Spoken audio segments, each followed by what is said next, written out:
본문의 말씀을 가지고 그 배는 가라앉지 않는다라고 하는 제목으로 말씀을 나누려고 합니다. 갈릴리 한복판에서 깜깜한 밤에, 오늘 본문에는 노을이라고 말을 하고 있지만 다른 성경에는 광풍이다 이렇게 말을 하고 있어요. 미친 바람이죠. 미친 바람이 몰고 들어와서 배를 강타합니다. 그러니까 이 사람들이 어떻게든지 해보려고 하는데 안 됩니다. 마지막 결론은 뭐냐면 우리가 죽게 되었다라고 주님에게 고백. 25절입니다. 그 제자들이 나와 깨우며 이르되 주여 구원하소서, 우리가 죽겠나이다 라고 고백을 해요. 그러면 주님이 그 상황에 뭔 얘기를 해야 되냐면, 그래? 아이고 광풍이 불었구나. 얼마나 힘들었겠어. 그래, 아이고 죽을 지경이구나. 고생했다. 이러한 위로의 말씀을 하시면 참 좋은데, 주님의 이야기가 뭐냐면 26절에 보니까 예수께서 이르실 때 어찌하여 무서워하느냐, 믿음이 작은 자들아, 이렇게 얘기를 해요. 왜 주님은 강풍에 대한 얘기는 한마디도 안 하면서 왜 믿음에 대한 이야기를 할까? 즉 어차피 광풍은 내 힘 갖고 안 되는 거예요. 그러니까 주님의 말씀은 뭐냐면 어차피 이 광풍은 내가 해결할 건데 너희는 좀 광풍만 붙잡고 얘기를 알고 있지만 진짜 문제는 믿음이야. 우리는 지금까지의 믿음 다 광풍의 문제인 줄 알았어. 이것만 없어지면, 이 사건만 없어지고 이 어려움만 없어지면 행복할 것 같고, 이 아픔과 이 질병만 없어지고 이 가난만 없어지면 나는 행복할 텐데, 저 사람의 성격만 바꾸면 나는 행복할 텐데, 애들만 말 잘 들으면 행복할 텐데, 우리는 계속 그 광풍 얘기만 하고 있단 말입니다. 근데 하나님은 계속 우리들에게 야, 믿음이야, 믿음이야, 믿음이야, 그 얘기를 하시다.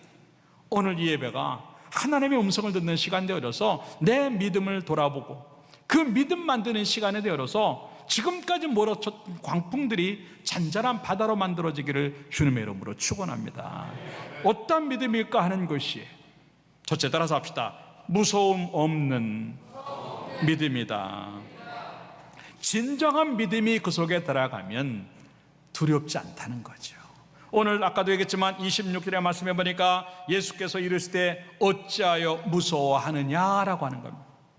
도대체 네가 무서워하는 이유가 뭐고, 두렵고 떨리고 불안해하고 공포를 갖는 이유가 뭐냐? 이유야 당연하지요. 광풍 때문에 그렇습니다.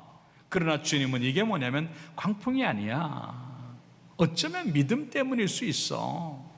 믿음이 그 광풍을 밀어낼 수 있고, 믿음이 그 광풍을 잠재울 수 있는, 거기까지 갈 수 있는가 하는 그 얘기를 지금 말씀하시는 겁니다. 곧 내 눈에 광풍이 보이는가, 믿음이 보이는가, 내 눈에 광풍이 보이는가, 예수 그리스도가 보이는가 하는 것이에요. 사람이 평소에도 그렇지만 어려움을 당하면요, 우리의 눈은 갑자기 현실만 보입니다. 어렵지 않을 때는 꿈도 보이고 이상도 보이고 다음 미래도 보이고 내일도 보여요. 가능성도 보여요. 하나님도 보입니다. 말씀도 보입니다. 그런데 너무 어려우니까, 이렇게 미친 바람이 불어오니까 이리 밀리고 저리 밀리고 하다 보니까 정신을 못 차릴 정도로 때리니까 머릿속이 하얘지는 거예요. 그러면서 하는 얘기가 뭐냐면 머리로는 아는데 안 된다는 거죠. 이러면 안 되는 걸 머리로는 아는데, 지식으로는 아는데 현장이 안 된다는 얘기를 너무 많이 하는 거예요. 그런데 주님은 지금 뭐냐면 이럴 때 쓰는 게 믿음인데, 그 믿음이라고 하는 게 뭐냐면 광풍을 보는 게 아니라 예수 그리스도를 보고, 광풍을 보는 것이 아니라 하나님의 일하심을 보는 것, 그게 진정한 의미의 믿음이라고 하는 것을 우리에게 지금 얘기하고 있는 겁니다. 민수기에 나오는 것처럼 광야를 지나가는 이스라엘 백성들이 가나안에 정탐꾼들을 12명 보내가지고 그 땅을 알아보게 합니다. 10명의 사람들은 돌아와서 이야기를 합니다. 거기에는 거인들이 너무나 많아서 우리는 거기에다 비하면 상대도 안 돼. 소위 말해 게임이 안 되고 우리는 메뚜기 같아. 맞는 이야기예요. 현실을 얘기한 거예요. 맞는 얘기예요. 그러나 여호수아 갈렙 두 사람은 뭐라고 말합니까? 맞다. 니네들 말이 맞아. 그런데 틀렸어. 현실은 맞았는데 그 현실 너머에 계셔서 역사하시는 하나님을 내내는 못 본가라고 하는 거예요. 그러면서 하는 얘기가 뭐냐면, 하나님이 우리와 함께 하시면 그 사람들, 그 거인들은 우리의 밥이야. 예, 현실을 보는 것 맞는 이야기고 정확한 얘기지만도 믿음의 눈은 거기에서 끝나면 안 되는 겁니다. 믿음의 눈은 현실이 항상 틀렸다고 말할 수 있어야 되는 겁니다.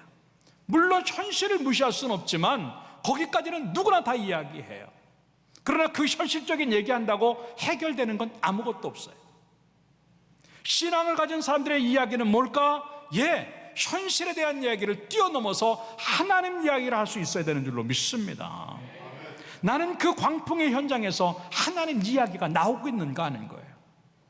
지금 돈이 없는데, 지금 암에 걸렸는데, 애들이 문제가 생겼는데, 직장에 사업에 문제가 자꾸 걸리는데, 예, 주님은 지금 얘기하는 거예요. 광풍 얘기하지 말자는 얘기죠. 예, 하더라도 그 이야기 안에 하나님을 집어넣자고 하는 거죠. 그 하나님을 넣고 얘기하니까 현실 얘기가 안 나오고 자꾸 하나님 얘기가 나오고 가능성의 이야기가 나오고 내가 원래 가졌고 가지고 싶었던 그 이야기가 나오는 줄로 믿습니다. 나는 지금 무엇가 보이는가 하는 거예요. 사실 이 제자들은요, 이미 읽지는 않았지만 오늘 본문에 8장 1절부터 마태복음 8장 1절부터 쭉 보면은요, 예수님이 뭘 하셨는가가 쭉 나오고 있어요. 사람이 할 수 없는 기적을 베풀고 있어요. 나병 환자가 나았어요. 그리고 중풍병자가 낫습니다. 그리고 귀신이 나갔습니다. 각색 병들을 다 고쳤습니다. 특별히 8장 14절부터 보면은요, 베드로는요 자기의 장모가 열병이 났는데 고쳤어요. 그 배 안에 베드로가 있었어요. 예수 그리스도가 어떤 분인지를 정확히 볼 수만 있었다고 한다면, 야, 걱정하지 마라. 조금 전에 예수님이 우리 장모님의 열병을 고쳤어. 이것도 할 수 있어. 거기까지 가야 되는데 베드로마저도 그걸 잊어버리는 거예요. 이리저리 미친 바람이 밀어치니까 정신이 없어지고 예수님을 바라본다고 하는 생각은 전혀 하지 아니하고 현실만 바라보고 광풍만 바라보는 베드로의 모습을 또 한 번 우리를 본다고 하는 것이지요. 이 사건이 여기에만 있는 것이 아니었어요. 마태복음 14장으로 넘어가서 보면은요, 무리를 걷는 베드로의 이야기가 나와요. 14장 27절에 이렇게 말합니다. 예수님이 무리를 걸어오십니다. 사람들이 유령이다, 귀신이다 막 그래요. 그러니까 예수님이 뭐라고 말하냐면 27절에 예수께서 즉시 이르시되 안심해라. 그리고 나니까 두려워하지 말라. 여러분, 주님이 오실 때마다 하신 말씀들을 가만히 보면요, 대부분의 말씀들이 두려워하지 말라라고 하는 겁니다. 오늘 주의 음성을 들으시고 여러분 마음에 두려움이 없어지길 주님의 이름으로 축원합니다. 두려워하지 말라고 말합니다. 그러니까 베드로가 만약 주님이시면 나를 명해서 무리로 걷게 하라고 말을 합니다. 그랬더니 예수님이 오라 그랬어요. 거기까지는 좋았어요. 거기까지. 그런데 갑자기 30절의 말씀에 보니까 바람을 보고라고, 바람을 보니까 무서워졌고 무서워지니까 물에 빠졌다라고. 계속 예수님이 보이게 가는가 아니면 바람을 보고 가는가, 그거의 차이가 나를 물 위에 있게 하기도 하고 빠지게도 만드는 겁니다. 내 인생의 배가 그대로 항해하게 하는가, 내 인생의 배가 가라앉게 하는 것은요 다른 데 있지 않아요. 내가 믿음을 가지고 주님을 지금 바라보고 있는가 하는 거죠. 그런데 31절의 말씀에 보니까 이것을 갖다가 뭐라고 표현하시냐면, 예수께서 즉시 손을 내밀어 그를 붙잡으시며 이르시되 따라붙다 믿음이 작은 자여 왜 의심하였느냐. 이 의심이라는 거예요. 야고보음 1장 6절의 말씀에 보니까 그 의심을 뭐라고 말을 하고 있냐면, 오직 믿음으로 구하고 조금도 의심하지 말라. 의심하는 자는 마치 바람에 밀려 요동하는 바닷물결 같다 했어. 똑같은 얘기가 나와요. 지금 광풍은 바깥에서 부는데 더 큰 문제는 뭐냐면, 그 강풍이 내 속으로 들어와서 내 심장에서, 내 영혼 속에서 요동들 치고 있는 게 문제예요. 미친 바람이 바깥에만 있으면 문제가 없는데 그 미친 광풍이 내 심장 안으로 들어와서 내 모든 인생의 문제들을 갖다가 조각조각 내고 내 인생을 파산시키는 것들이 내 속에 들어요. 그게 의심이라고 하는 거예요. 그냥 그 광풍이 바깥에만 있게 만들고 내게 어떠한 일이 들어와도 내 마음은 편안하다, 내 마음은 걱정이 없다, 나는 두려움 없고 무서움이 없다라고 하는 데까지 가야 이게 의심 없는 믿음인데, 나는 지금 어떤가 하는 거죠. 바깥에서는 광풍도 아니고 살짝 미풍이 불었는데도 내 속에서는 큰일 난 것처럼 광풍이 불고 있진 않아요? 바깥에는 잔잔한데도 불구하고 미리 걱정을 하면서 내 속이 광풍에 밀려가도록 의심하고 있진 않아요? 오늘 이 시간 여러분 속에 있는 그 모든 광풍이 다 나가고 오직 믿음만 남겨, 하나님만 바라보고 주님만 바라보는 그 믿음이 남겨져서 여러분들을 뒤흔들고 있는 광풍들이 없어지고 여러분 심령들이 평안해지고 잔잔해지기를 주님의 이름으로 축원합니다. 시편 23편 4절의 말씀에 그걸 다윗이 고백을 해요. 내가 사망의 음침한 골짜기로 다닐지라도 해를 두려워하지 않을 것은 이라고 고백을 해요. 음침한 사망의 골짜기를 가는 거예요. 뭐 그냥 사망의 골짜기이기 때문에 말 그대로 거기서 죽어야만 되는 거예요. 근데 그 골짜기를 지나가는데도 안 두려워요. 왜? 따라서 합시다. 주께서 나와 함께 하심이라. 믿습니까? 예. 바깥에는 지금 광풍과 같이 죽음의 골짜기가 있다 할지라도 내 마음에는 요동이 없는 거예요. 왜? 주님이 내 속에 있고 그거가 자꾸 내 눈에 들어오니까 광풍은 안 보이는 거예요. 거기까지 가는 것이 진정한 의미의 믿음이라고 하는 것들을 생각을 하고 다시 한번 주님 바라볼 수 있는 믿음의 눈이 생겨서 어떠한 일이 닥쳐와도 흔들리지 아니하고 어떤 일이 닥쳐와도 의심하지 아니하고 난리치지 않는 여유와 또 평안함이 우리 가운데 존재하기를 주님의 이름으로 축원합니다. 물론 사람인지라 약해서 흔들릴 수도 있어요. 그러나 크게 흔들리면 안 되는 거죠. 물론 사람인지라 낙심할 수도 있고 두려워할 수도 있어요. 순간적으로 큰일 났다고 느낄 수도 있어요. 그러나 중요한 건 뭐냐면 그 즉시 하나님을 바라보는 눈이 나에게 있어서 순간적으로 불안이 다시 여유로 바뀌고 순간적으로 두려움과 무서움이 평안으로 바뀔 수 있는 믿음의 장치가 나에게 있는가 하는 거죠. 지금도 주님은 믿음 얘기를 하시는 줄로 믿고 우리의 믿음이 어떠한 상황에서도 두려움을 느끼지 않는 온전한 믿음이 되어서 이 모든 광풍과 같은 것도 뚫고 나갈 수 있는 여러분의 삶들이 되기를 주님의 이름으로 축원합니다. 두 번째 따라 합시다. 큰 믿음이다. 예, 26절의 말씀에 보니까 예수께서 이르실 때 어찌하여 무서워하느냐 믿음이 작은 자들아 라고. 예, 믿음에도 크기가 있어요. 모든 믿음은 다 차이가 있습니다. 어떤 사람은 또 책망받는 믿음이 있는가 하면 어떤 사람은 칭찬받는 믿음이 있습니다. 내 믿음은 무엇일까? 특별히 광풍이 몰아치는 이 어려운 현실 안에서 나는 누구인가 하는 거죠. 3년 동안을 제자의 삶을 살았던 이 사람들입니다. 그리고 아까도 얘기했지만 방금 전까지 예수님이 사람들이 할 수 없는 기적을 일으키는 것을 두 눈으로 보았고 예수님의 말씀을 들었고 교훈을 들었고 가르침을 받았어요. 그런데 막상 어려움이라고 하는 현실이 들어오니까 제자의 모습도 믿음의 모습도 그들에게는 보이지 않고 있다고 하는 겁니다. 그냥 똑같은 사람, 우리가 죽겠습니다라고 하는 그냥 있는 현실만 가지고 소리칠 수밖에 없는 평범한 사람이 되고 말았던 그 모습을 우리가 지금 보고 있다고 하는 겁니다. 이게 제자들의 이야기가 아니라 내 이야기, 우리 이야기예요. 예수 그렇게 오래 믿었는데 어찌해서 이 믿음이, 여기서 어찌해서 이 믿음이 없냐라고 하는 말은요, 쓸모없는 믿음을 가졌다라고 하는 뜻입니다. 쓸모없는 믿음. 아니 뭐가 있으면 써먹어야 되잖아요. 근데 못 써먹는 거예요. 아직까지 너네 믿음은 쓸모가 없어. 믿음은 이때 쓰라고 너에게 준 거야. 평소에는 그런 믿음 없어도 그냥 살 수 있지만 이런 광풍이 몰아치는 현장에는 니네 힘으로는 안 돼. 그 때문에 그 믿음 가지고 살라고 내가 믿음 만들어줬는데 이 현장에 놓이니까 그 믿음 쓸모없이 되는 게 이유가 뭐냐라고 하는 뜻이에요. 우리의 믿음이 어떤가 하는 거예요. 이 어려울 때 나는 어떤 믿음인가 하는 거예요.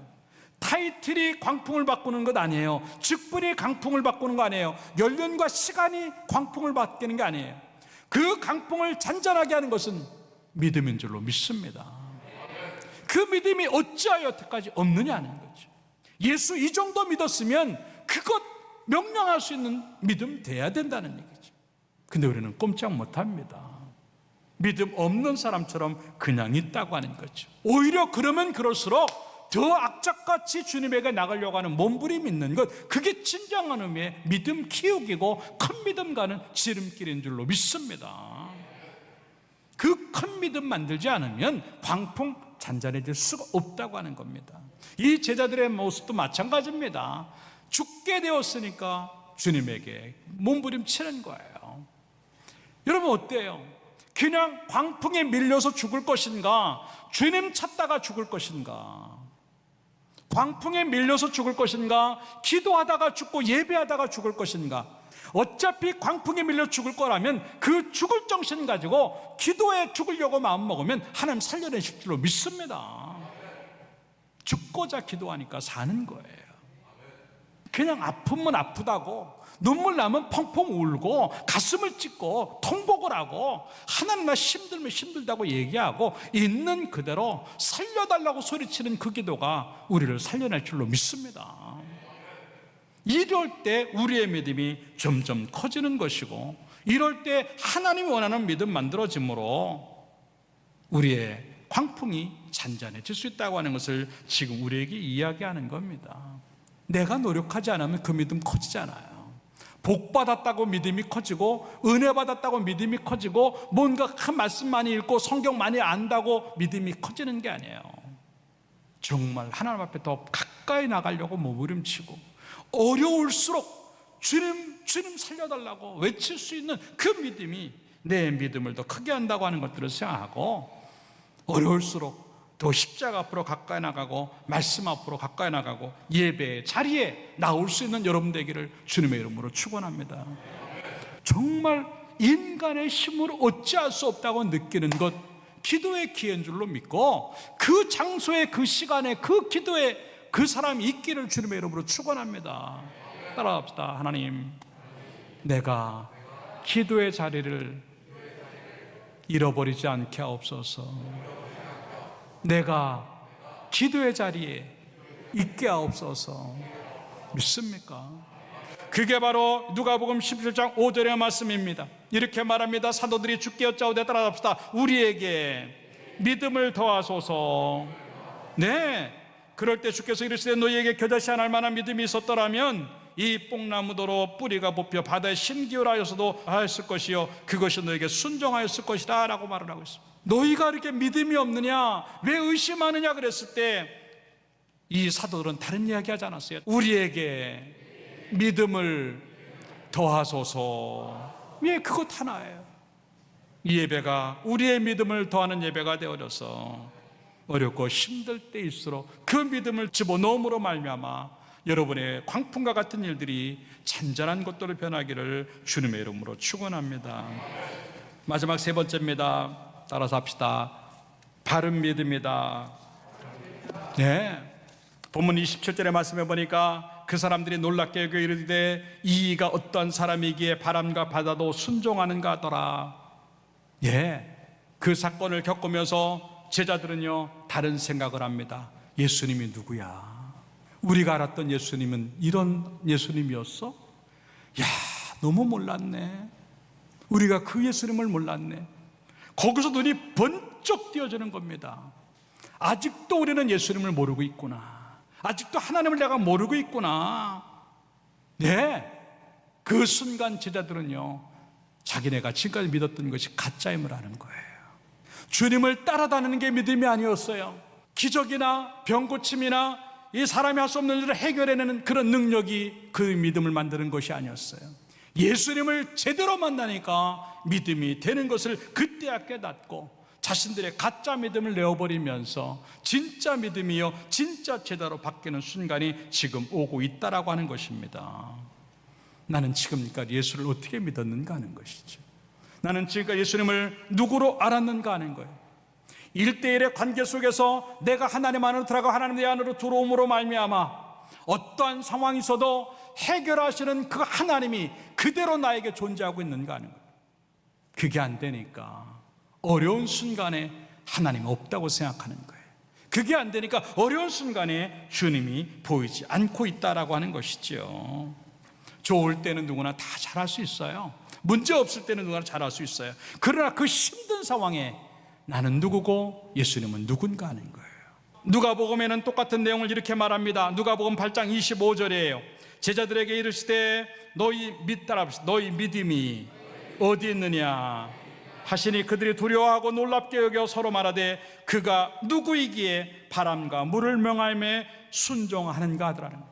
주님의 이야기가 바로 너희 믿음이 어디에 있느냐. 이게 뭔 말이냐면 나는 너희가 평안할 때나 지금 광풍이 몰아쳐도 나는 항상 거기에 있었어. 그런데 광풍이 몰아칠 때 네 믿음은 어디 있니? 라고 하는 거예요. 한마디로 답변할 수밖에 없어요. 주님, 내 믿음은 광풍에 떠내려갔습니다. 주님, 내 믿음은 이 어려움에 사라졌습니다. 주님, 내 믿음은 이 광풍에 어디론가 흔적을 감췄습니다. 이걸 고백할 수밖에 없는 상황이 지금 놓인 거예요. 그래서 주님 지금 그걸 물어보는 거예요. 나는 광풍이 몰아쳐도 여전히 거기 있는데 너 믿음은 어디 있니? 그걸 요구하시는 이야기예요. 사랑하는 여러분들, 예수님을 제대로 알고 예수님을 제대로 믿었다고 한다면 광풍의 현장에도 내 믿음은 거기에 그냥 있어야 될 줄로 믿습니다. 그냥 그렇게 있어야 되는 게 그게 진짜 믿음이에요. 오늘 이 시간에 지금까지 잘못 믿었던 것들을 바로잡는 시간 되기를 주님의 이름으로 축원합니다. 가짜였던 내 믿음을 버리고 진짜의 믿음으로 바꿔지기를 주님의 이름으로 축원합니다. 예수님이 그래 천지를 창조하시고 모든 것들을 다스리시는 주님이신데 그까짓 것 바다 광풍 하나 다스리지 못해? 내가 믿는 하나님이 그 정도입니까? 아니잖아요. 다시 한번 주님은 나의 전부시고 내가 어떠한 광풍이 있어도 그 광풍을 잔잔케 해결하시는 주님이심을 나는 믿습니다. 그 고백이 있기를 주님의 이름으로 축원합니다.